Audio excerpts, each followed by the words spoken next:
시청자 여러분 안녕하십니까? 뉴스 매거진 울산의 송정섭입니다.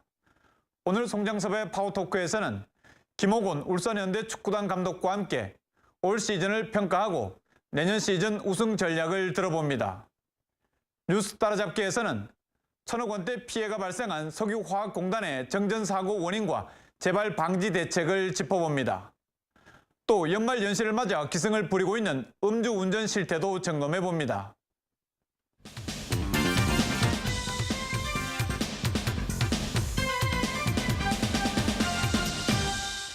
송정섭의 파워토크 시간입니다. 오늘은 김옥훈 울산현대 축구단 감독과 함께합니다. 감독님 반갑습니다. 네, 안녕하세요. 예. 먼저 울산 시민들 그리고 울산현대를 사랑하는 팬들을 위해서 인사 말씀 해주시겠습니까? 정말 올 한 해 동안 우리 울산 팬들, 우리 시민들 추우나 비가 오나 저희들 위해서 운동장에 오셔가지고 열렬하게 응원과 성원을 보내주신 데 대해서 다시 한번 감사드리고 그런 힘이 밑거름이 돼서 우승은 못했지만은 조금이라도 보답하기 위해서 최선의 노력을 다했는데 내년에는 그보다 더 큰 보답을 하겠습니다. 예. 말씀해 주신 것처럼 이제 올 시즌 정규리그 준우승 그리고 컵 대회 우승 뭐 늦었지만 축하를 드립니다. 감사합니다. 예. 올 시즌 성적표를 보면은 아슬아슬하게 6강에 올랐지만은 참 우여곡절 끝에 챔피언 결정전까지 올랐습니다. 뭐 결과만 놓고 보면 뭐 상당히 괜찮은 성적인데 감독님은 올 시즌 어떻게 평가하십니까? 좀 발동이 늦게 걸렸습니다. 예, 그런 감이 없지 않아 있죠. 올해 좀 어려웠던 거는 초창기에 선수 영입이 좀 늦어졌고 그다음에 사실은 개막전에 저희들이 대전한테 패했습니다. 예. 그게 이제 결정타인데 개막전에서 모든 우리 팬들이 관심을 갖고 있는 시합인데 정말 홈에서 졌다는 거는 정말 수치스럽고 감독으로서 정말 죄송스럽게 생각합니다. 그게 이제 원인이 돼가지고 좀 어려운 경기를 치렀는데 하여튼 선수들이 끝까지 뭔가 우리 팬들한테 보답을 해야겠다는 그런 정신이 강했던 것 같습니다. 네. 방금 말씀해 주신 것처럼 이제 개막전에서 패배를 하면서 시즌 초반에는 상당히 좀 어려운 경기를 했거든요. 감독님으로서 마음고생도 상당히 심했었을 것 같은데 그때 심정이 어땠습니까? 뭐 이루 말할 수 없었죠. 저희들이 이제 볼 때는 선수 구성을 보면 뭐 좀 이름 있는 선수들이 많죠. 네, 그렇죠. 근데 그 선수들이 우리 팬들은 전성기 때만 생각하지 사람이라는 건 나이가 들면 아무래도 체력도 떨어질 수 있고 기술도 좀 이제 좀 줄어들 수도 있는데 그렇죠. 사실은 저희들이 선수 구성하면서 그렇게 많은 돈을 들이지 않았습니다. 근데 마치 뭐 예를 들어 송종국 선수 엄청난 이직금을 주고 데려온 것처럼 보이고 했기 때문에 그런 게 이제 저한테는 상당히 부담이 됐죠. 그래서 초반에 좀 경기가 잘 안 풀리고 또 초반에도 저희들이 경기 내용은 괜찮은데 득점을 못 해가지고 계속 패하는 경우가 있고 무승부가 나왔기 때문에 저로서는 평생 지금 축구 생활을 하고 있으면서 올해처럼 어려운 해가 없다고 이렇게 생각을 했습니다. 그 와중에 이제 컵 대회 우승을 차지하지 않았습니까? 이제 2007년 이후에 4년 만에 우승이고 또 그 우승이 이제 감독님은 프로축구 감독으로서 이제 첫 우승이었기 때문에 더더욱 이제 감회가 남달랐을 것 같은데 어땠습니까? 네, 저로서는 상당히 우승이 영광스럽고 아주 저 평생 축구 생활하면서 기억에 남을 것입니다. 우리는 그 컵 대회를 갖다가 리그하고 같이 병행을 하면서 이거는 컵 대회이기 때문에 적당한 선수를 좀 일찍 모으를 내보낸다든가 이런 게 없이 우리는 최대 멤버를 짰습니다. 왜냐? 우리 팬들한테 좋은 경기를 보여줘야지. 우리가 무슨 다음 대회 때문에 좀 베스트를 휴식을 준다. 이거는 저는 우리 팬들한테 보답이 아니라고 생각했기 때문에 리그나 컵 대회에 총력을 다 기울였습니다. 그래서 그 결과로 우승을 하는 바람에 오히려 후반기 때 선수들이 자신감을 얻었기 때문에 더 좋은 경기를 하지 않았느냐 그렇게 생각됩니다. 네. 그러면 이제 결과만 놓고 보면 시즌 준우승, 컵 대회 우승 상당히 이제 괜찮은 성적이거든요. 올 시즌 이렇게 괜찮은 성적을 거두는데 나름대로 이제 수훈을 세운 선수가 있다면 어떤 선수를 좀 꼽아주시겠습니까? 특정 선수를 딱 꼽기는 좀 부담스럽겠지만.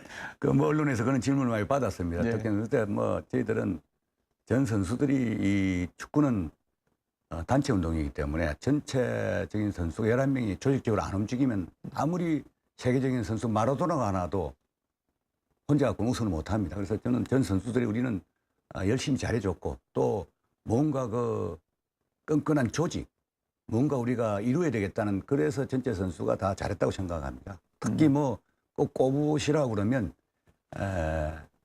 우리 그 주장을 맡았던 각태희 선수가 정말 어려운 여건 속에서 선수들을 잘 끌어줬고 또 그다음에 우리 설기현 선수가 최고참으로서 선수들한테 격려와 항상 자기의 그 이때까지 선수 생활을 한 거 앞으로 어떻게 해야 된다는 그런 좋은 이야기를 많이 해준 게 원동력이 됐다고 생각합니다. 네.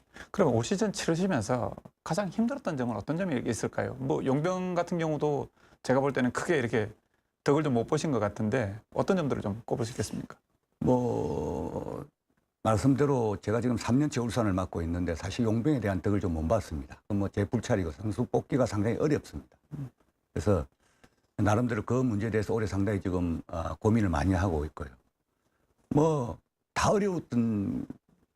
어려웠다고 생각합니다. 올해 한 경기 한 경기가 정말 피를 마르도록 저희들이 6강 플레이오프전에 꼭 가야 된다는 그런 선수들의 우리가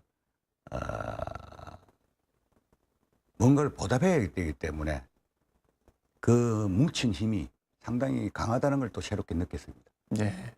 그 6강 플레이오프 이제 진출을 하면서 한 경기 한 경기가 진짜 이거 뭐 월드컵이나 올림픽 그 축구 경기 못지않게 참 박진감이 넘쳤고 또 승부 하나하나가 참 손에 땀을 쥐게 했는데 감독님 그때 상당히 힘드셨을 것 같아요. 어떻습니까?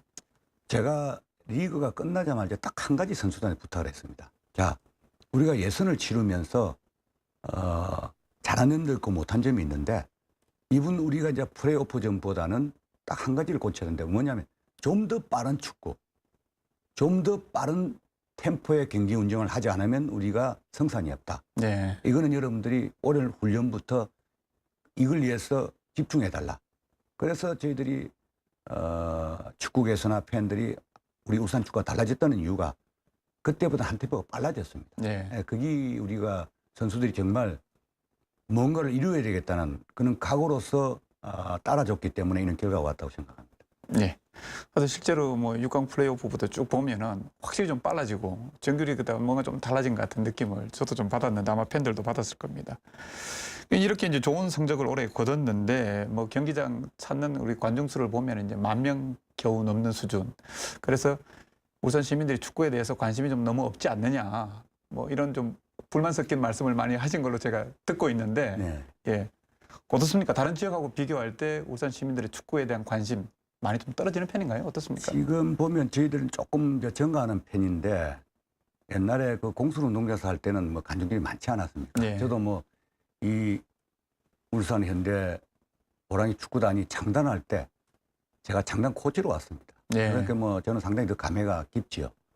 근데 지금 와서 보니까 우리 울산 제가 이제 처음에 왔을 때 꼭 많은 관중을 우리가 운동장 오게끔 해야 되겠다 하는 생각이 제 목표였습니다.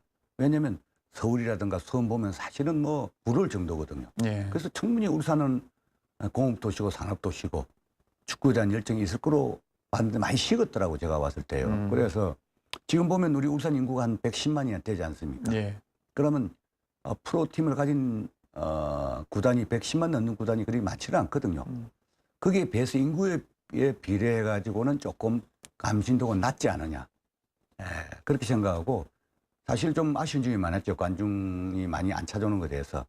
그럼 그걸 이제 찾아오게 하려고 그러면 사실은 뭐 저희들 책임이죠. 우리 구단 책임이죠. 첫째로요. 좀 첫째는 이제 우리 구단이 해야 될 일은 선수들이 정말 박진감 넘치고 좋은 경기를 해야 팬들 즐거움을 줄 수 있고. 네. 그다음에 우리 구단은 팬들한테 다양한 서비스를 또 제공해야 되고. 이거 두 가지가 우리 구단이 해야 될 목이고. 그다음 사실 제일 큰 게 지자체의 역할이 크다고 생각합니다. 네. 지자체에서는 그 관중들이 운동장을 오게끔 그 편의 시설이라든가 뭐 지금 좀 운동장에 문수장이 좀 떨어져 있지 않습니까? 네. 시내가 네. 조금 떨어져 있죠. 그런데 왔을 때 불편함 없이 올 수 있게끔 관심과 협조가 정말 필요하다고 저는 생각합니다. 네. 팬들은 더 관심을 가져야 되고 예. 울산시는 팬들이 축구장을 마음 놓고 찾을 수 있도록 여러 가지 좀 서비스를 좀 해줬으면 좋겠다. 예. 예, 알겠습니다.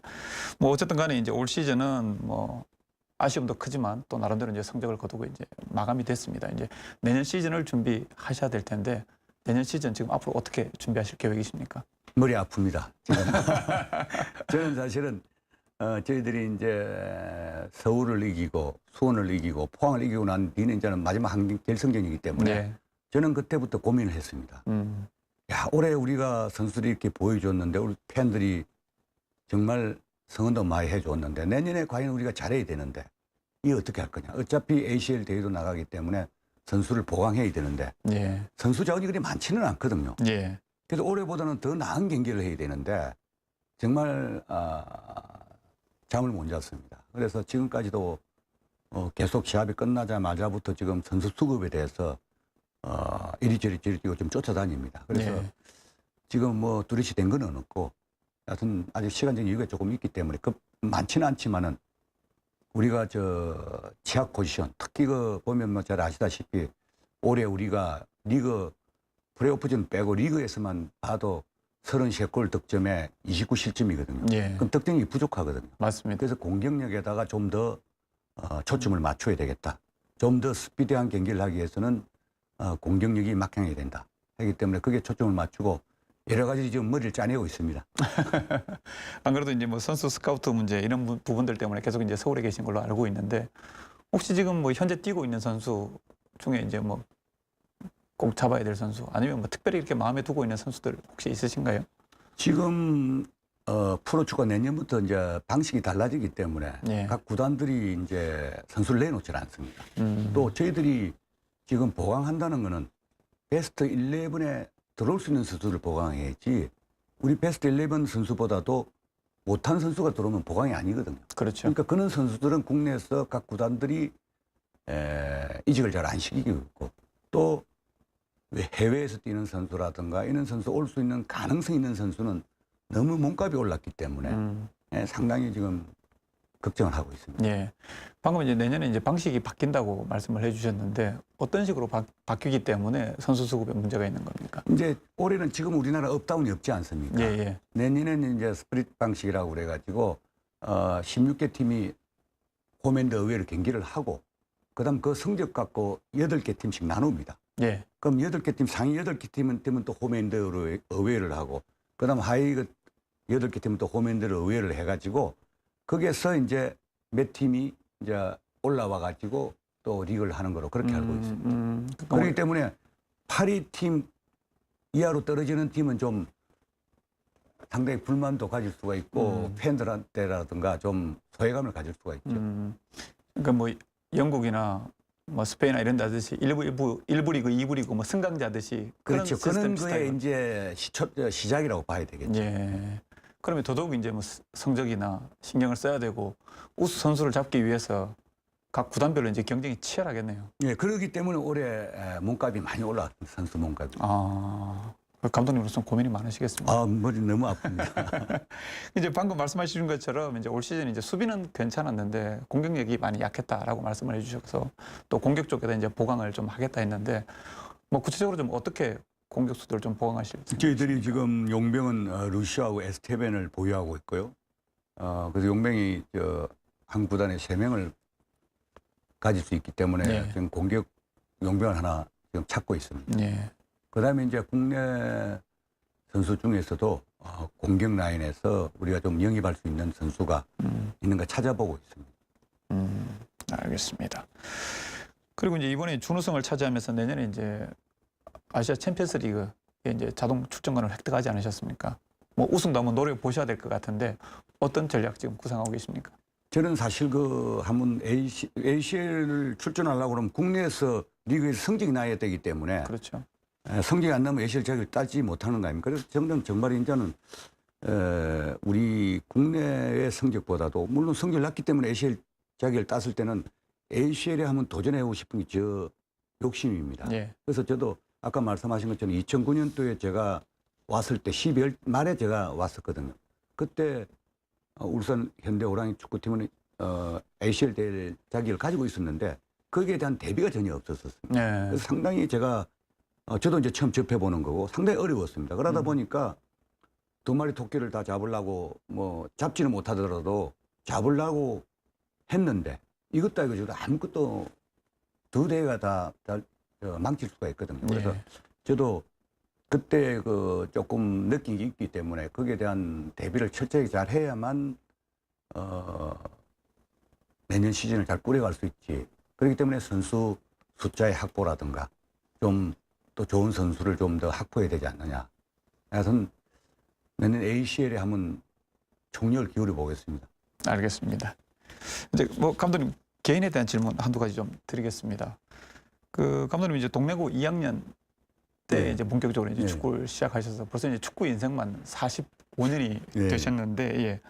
현역 선수부터 최연소 국가대표 코치 그리고 이제 올림픽 8강 달성 뭐 과거 경력도 이제 상당히 이제 화려하신데 쭉 축구 인생을 이렇게 되새겨 볼 때 가장 기억에 남는다 하는 부분이 있으시면 좀 소개를 좀 해주시겠습니까? 네, 저는 뭐 사실 일찍 최연소 이제 대표팀 코치를 하면서 이제 경험을 쌓았는데 코치로서는 제일 기억에 남는 게 우리 32년 만에 86 멕시코 올림픽 예. 출전했다는 거. 그거 정말 뭐 최고의 기쁜 일이었고 그때부터 지금까지 계속 이제 출전하는 건데 그다음에 제가 개인적으로는 감독이 되어가지고는 저 역대 그 올림픽 아테네 2004년도에 8강 예. 아마 올해 이제 내년에 이제 홍명보 감독의 그 선을 넘을 것 같습니다. 예. 그걸 넘어야 된다고 생각하고 뭐 가능하다고 봅니다. 그다음으로서는 이제 제가 또 이번에 뭐 컵대회 우승, 뭐 준우승은 사실은 정부 세계에서 쳐주지 않습니다. 예. 그래서 뭐 컵대회 우승도 저 기억에 남는 대회라고 생각합니다. 예.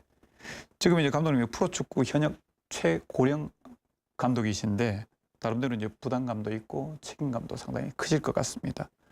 앞으로 축구 인생에서 이것만은 꼭 달성하고 싶다 하는 목표가 있으시다면? 예, 뭐 목표라는 거는 최고 뭐는 우리 저 축구계로 볼 때는 대표팀 감독하는 거겠죠. 근데 뭐 저도 몇 번 그런 기회가 오래 있었습니다. 작년에도 사실 그때는 제가 좀 욕심을 한번 나이를 보나 한번 하고 싶은 생각이 있었죠. 이제 남은 뭐 제가 내년까지 계약이 돼 있습니다. 그래서 저는 이제 뭐 그냥 자꾸 이제 축구에 나이가 많다고 그러는데 그에 대해서 상당히 제가 기자들 앞에서도 그런 나이는 숫자에 불과하다. 퍼그슨이 몇 살이냐. 모든 사회라는 건 능력 위주지. 내가 만일 능력이 안 된다면 깨끗이 그만둘 생각을 항상 가지고 나가 일하는 사람이기 때문에 이제 남은 뭐 제가 내년까지 계약이 돼 있습니다. 그래서 현대에서 마지막 우승을 하는 것이 제 목표라고 생각합니다. 네, 우승. 네. 방금 이제 말씀하신 거죠. 준우승은 아무도 알아주지 사실은 않으니까. 뭐 우리 이번에 6강부터 많은 우리 팬들이 성원을 보내주고 격려도 보내주고 했지만 사실은 성구시에서는 그까지는 잘했는데 마지막 결승전 갔을 때는 그걸 이기야 모든 것이 빛이 나지. 준우승 했을 때는 빛은 조금 났지만은 뭐 챔피언은 한 팀 아닙니까? 그렇죠. 그래서 좀 아쉽기도 하고 해서 내년에는 꼭 좀 더 우리가 준비해가지고 우리 정말 팬들한테 제일 큰 보답을 해야 되겠다는 게 제 뭐 목표입니다. 네. 조광래 감독이 국가대표팀 감독에서 이제 물러나셨는데 혹시 만약에 제안이 오면 뭐 어떻게 하실 건지. 그때도 안 뽑았는데 저한테 뭐 제안이 오겠습니까? 뭐 말씀을 나누다 보니까 벌써 시간이 다 됐는데요. 끝으로 혹시 뭐 꼭 이 부분은 좀 말씀을 드리고 싶다 하는 부분이 있으면 한 말씀 해주시죠. 뭐 우리 지금 뭐 아까도 말씀드렸지만 좀 더 관심과 격려, 채찍질 해주는 것도 그것도 우리 관심도거든요. 네, 뭐 맞습니다. 우리가 잘못했을 때는 뭐 채찍도 쳐주고 또 우리가 잘못했을 때는 좀 뭐 운동장에서 고함도 지르고 저희들은 그렇게 해줘야만 선수들이 더 열정을 갖고 더 잘해야 되겠다는 마음을 가질 수 있기 때문에 항상 우리 팬들이 운동장에 많이 오셔가지고 잘할 때나 못할 때나 저희들은 항상 잘하려고 노력하지만은 못했을 때 더 야단쳐주고 또 와서 격려해주는 그런 울산 현대팀이 되도록 노력하겠습니다. 네. 오늘 바쁘신 가운데 자리 함께 해주셔서 고맙습니다. 하여튼 내년 시즌에는 준우승이 아니고 앞에 준자 빼고 예. 우승을 꼭 하시길 기대하겠습니다. 꼭 하도록 노력하겠습니다. 예, 고맙습니다. 예, 감사합니다.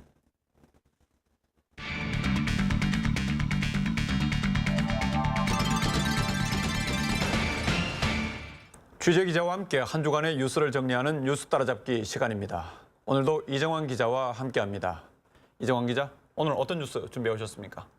네, 오늘은 1,000억 원대 피해를 입힌 석유화학공단 정전 사태의 원인과 재발 방지 대책에 대해서 짚어보도록 하겠습니다. 그리고 연말 연시를 맞아 기승을 부리고 있는 음주운전의 실태도 점검해 보겠습니다. 지난 6일 오후 석유화학공단에서 갑작스러운 정전 사태가 발생했습니다. 정전 사고는 16분에 불과했지만 많은 업체들이 큰 피해를 입었습니다. 이정환 기자, 정전 사고 당시 상황 자세히 설명 좀 해주시겠습니까? 네, 지난 6일 오후 1시 59분쯤 석유화학공단에서 예기치 못한 대규모 정전 사태가 발생했습니다. 전력 공급은 약 16분 뒤인 2시 15분쯤 재개됐지만 갑작스러운 정전으로 공단에서는 3시간이 넘도록 불꽃과 연기가 계속됐습니다. 이 때문에 석유화학공단 주변의 하늘이 온통 시커먼 연기로 뒤덮였고 공장 굴뚝에서는 시뻘건 불기둥이 하늘로 치솟았습니다. 길 가다가 굴뚝에서 불이 피어오르길래 또 공단에서 폭발이 난 줄 알고 깜짝 놀랐어요. 정전된 시간은 16분에 불과했지만 피해는 엄청났습니다. 용현 변전소의 선로 2곳에서 전기 공급이 중단되면서 기업체와 상가, 주택 등 400여 곳의 전기가 끊겼습니다. 무엇보다 석유화학공단에 있는 석유화학업체들의 피해가 컸습니다. SK에너지와 한화케미컬은 공정의 절반이 가동 중단됐고 바스프 코리아 울산 공장과 한주, KP케미컬 등 주요 석유화학 공장 17곳이 가동을 멈췄습니다. 이들 가운데 상당수는 밤샘 복구 작업을 거쳐 정전사고 다음 날부터 재가동에 들어갔습니다. 네, 어젯밤 정유 공장을 시작으로 단계적으로 공장을 재가동하고 있습니다. 현재 상황으로 본다면 아마도 내일쯤이면은 공장이 완전 정상화될 것으로 예상합니다. 그러나 동서석유화학과 효성울산 공장 등 일부 석유화학 공장들은 공정이 복잡해서 정상화까지 일주일 가까이 걸릴 수도 있습니다.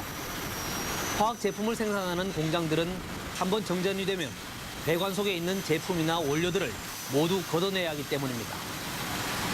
400도에서 이게 열이 더 내려야 됩니다. 이 사람 들어갈 수 있도록 식은 다음에 끄잡아내고 40도 열어가지고 또 이해를 시켜야 되기 때문에 6일 정도 걸립니다. 결국 16분간의 정전으로 빚어진 1차 피해에다 설비 공장 손실과 제품 출하 지연 등 2차 피해까지 합치면 이번 정전 피해액은 정전 사고로는 사상 최대 규모인 1,000억 원을 넘을 것으로 예상됩니다. 16분에 불과한 정전 사고치고는 엄청난 대가를 치르고 있는데요. 일단 정전 원인은 한전의 전기 설비 이상으로 밝혀지고 있는 것 같은데 정확한 원인 나왔습니까? 네, 말씀하신 것처럼 현재 정밀 조사가 진행되고 있습니다. 현재 이번 정전 사태는 남구 용현 변전소의 핵심 시설에서 갑자기 이상이 발생했기 때문에 빚어진 것으로 추정되고 있습니다. 이번 정전은 용현 변전소에서 GIS라고 불리는 가스 절연 개폐 장치에서 갑자기 전기가 끊어지면서 발생했습니다. 이 장치는 절연성 가스를 주입해 전기 공급을 원활하게 함으로써 전력 과부하가 발생하지 않도록 하는 일종의 전력 차단기 역할을 하고 있습니다. 그런데 한 곳의 전력 개폐 장치가 고장나자 다른 장치까지 잇따라 자동적으로 전력이 차단되면서 대규모 정전으로 이어진 것으로 추정됩니다. 하지만 이 장치에서 문제가 생긴 것은 극히 이례적이며 특히 이번에 정전을 일으킨 설비는 설치한 지 5일밖에 되지 않기 때문에 제품 이상이나 작업자 과실 등 여러 가능성이 제기되고 있습니다. 정부에서는 이번 사태의 심각성을 감안해 즉시 지식경제부와 한국전력거래소, 한국전기안전공사 등으로 구성된 합동조사반을 구성해 사고 원인 조사에 나섰습니다. 합동조사단은 용현 변전소를 찾아 문제가 된 설비를 수거한 뒤 어떤 이상이 있었는지 파악하는 데 주력하고 있습니다. 그래서 사고 원인이 이제 뭔지, 그다음에 재발 방지 대책은 뭔지, 그다음에 피해는 어떤 식으로 보상이 돼야 되는 건지 그런 것들을 종합적으로 한번 저희들이 전문가들이 모여가지고 하겠습니다. 정밀 조사 결과는 2개월쯤 지난 뒤에야 나오겠지만 한전 측의 직접적인 과실로 드러날 경우 전력 송배전을 책임지고 있는 한전의 피해 보상은 불가피할 전망입니다. 다만 해당 장치가 원천적으로 결함이 있을 경우 한전과 제조업체 간의 또 다른 법정 소송도 빚어질 것으로 보입니다.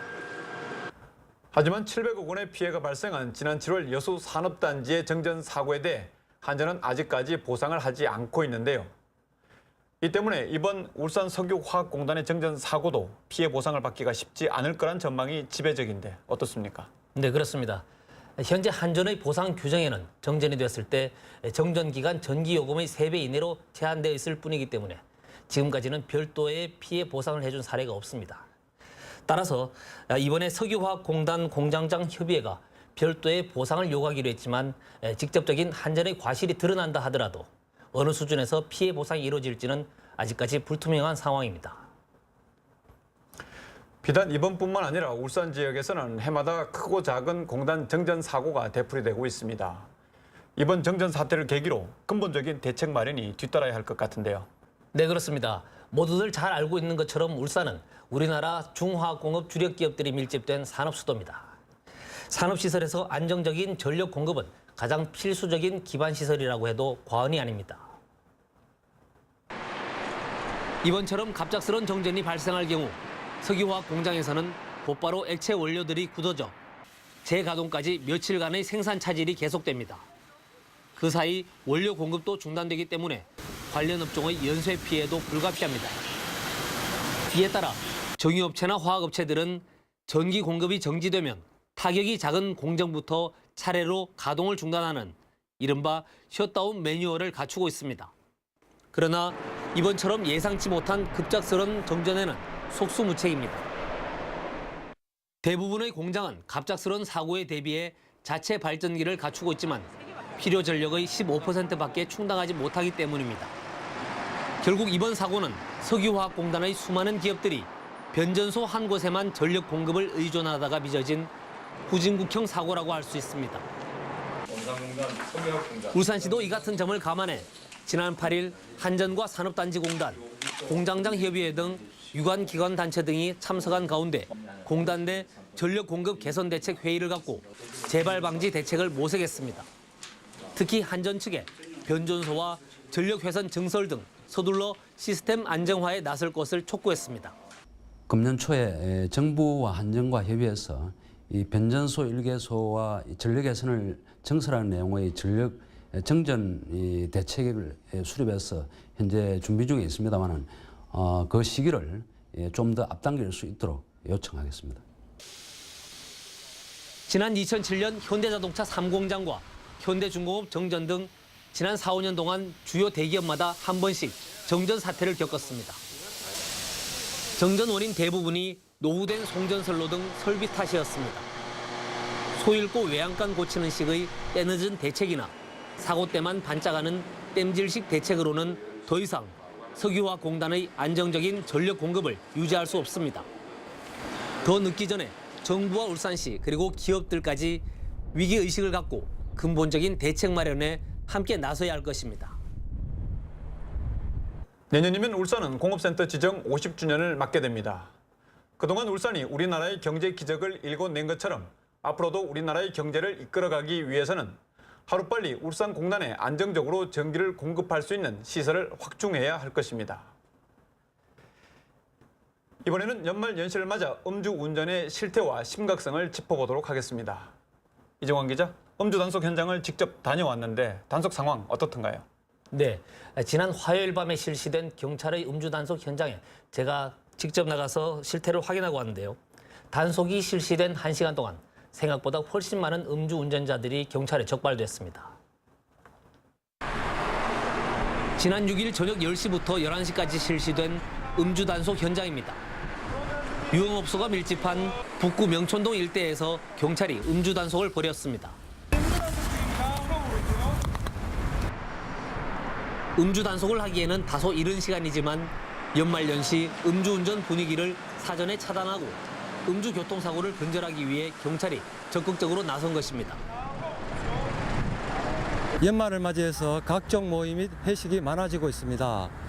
따라서 음주운전자가 증가할 것으로 예상돼 경찰은 음주 단속을 실시하고 있습니다. 음주운전 단속 1시간 만에 7명의 음주운전자가 적발됐습니다.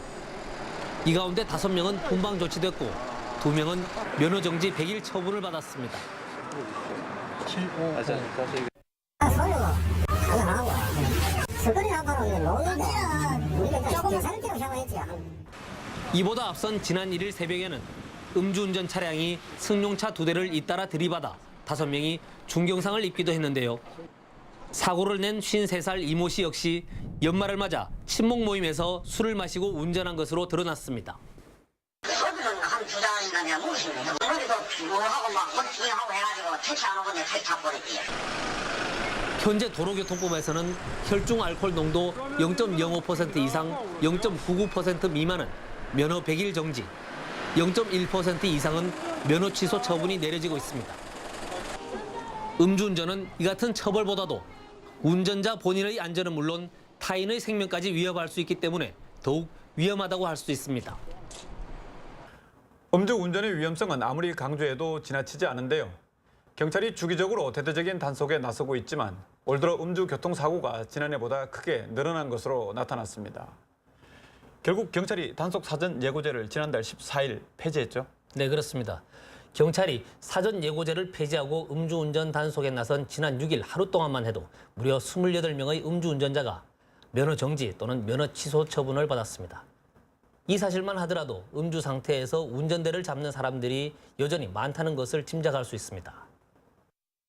실제로 사전 예고제가 시행되던 지난달까지 음주 단속 건수는 23%가 줄어든 반면 음주 교통사고는 오히려 13%가 늘어났습니다. 단속 시간과 장소를 피해 음주운전을 하는 운전자가 더 많았다는 얘기입니다. 상황이 이렇다 보니 경찰은 지난해 12월에 도입한 음주 단속 사전 예고제를 폐지하기에 이르렀습니다. 음주 단속 예고제를 함으로 인해서 음주운전자가 미리 단속 장소를 알고 다른 장소를 피해서 운전을 하고 있습니다. 이로 인해 음주교통사고가 계속 증가하고 있어 경찰은 부득이 음주 단속 예고제를 폐지하게 되었습니다. 그동안 지속적인 예고에도 불구하고 음주교통사고와 음주운전이 증가세를 보이는 데다 사전 예고제 대응으로는 음주운전을 차단하는 데 한계가 있고 또 이를 악용하는 사례가 많았다는 판단에 섭니다. 시민 여러분께서는 안전을 위해서 경찰관들이 단속을 하고 있으니까 적극 협조해 주시면 감사하겠습니다. 앞으로는 음주운전 단속만 피하면 된다는 식의 잘못된 인식 개선과 현행 음주운전 단속의 문제점을 점검해서 음주운전을 근절할 수 있는 실효성 있는 예방책 마련이 필요해 보입니다. 개정된 도로교통법에 따라 지난 9일부터 음주운전자에 대한 처벌이 대폭 강화됐습니다. 면허 정지의 경우 징역 6월에서 1년 또는 최대 300만 원의 벌금이, 면허 취소의 경우 최대 1,000만 원까지 벌금이 부과됩니다. 경찰도 시간과 장소에 대한 예고 없이 지속적으로 음주 단속을 실시할 계획입니다. 단속에 대한 두려움보다는 운전자 스스로 자신과 가족 그리고 다른 운전자들의 안전을 위해 술을 마신 뒤에는 절대 운전대를 잡지 말아야겠습니다. 이정환 기자 수고하셨습니다. 뉴스 매거진 울산 오늘 준비한 소식은 여기까지입니다. 당분간 동장군이 맹위를 떨치면서 전국이 꽁꽁 얼어붙을 것으로 보입니다. 건강관리에 더욱 유의하시기 바랍니다. 저희는 다음 주에 더 새로운 내용으로 다시 찾아뵙도록 하겠습니다. 시청해주신 여러분 고맙습니다. 안녕히 계십시오.